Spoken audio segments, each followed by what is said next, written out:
Maaga na naman nga akong nagising dito, hindi para maghatid ng eskwela kundi para magpunta sa piyestahan.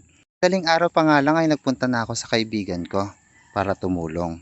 Marami kasing gawain. Sabay nga ng piyesta ay magpapabinyag na rin yung kaibigan ko para less gastos na. Fast forward lang nga ulit tayo, dito nga ay marami kong titilaring manok. Tsaga-tsaga lang tayo sa pagtitilad ng manok para nga marami tayong maisharon. Charot! Taon-taon nga ay naghahanda yung kaibigan ko, kaya taon-taon din andito ako para may maisharon. Nakiusap nga ako sa kaibigan ko dito na kung pwede ay videohan niya ako para naman meron akong pang-upload.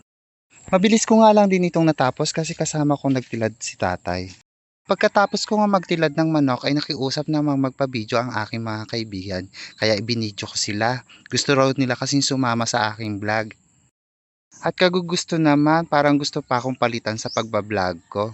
Sige daw, kunan ko daw sila. Eto naman si nanay, tapos na kasing magsangkot siya, kaya abot ang marites. Eto nga pala yung mga sinangkot siya niya. Di ba ang dami? Bukas nga ay kami naman ang magluluto niyan. Magpi-finish product kami. Dito nga ay sinipat-sipat ko ang laman ng refrigerator. Tinitingnan ko kung alin yung mga maiuuwi ko rito. Kasarap pa sa pakiramdam. Ito nga ay magpapaalam na tayo. Kita-kita na lang ulit tayo bukas. Bye-bye. God bless and thank you.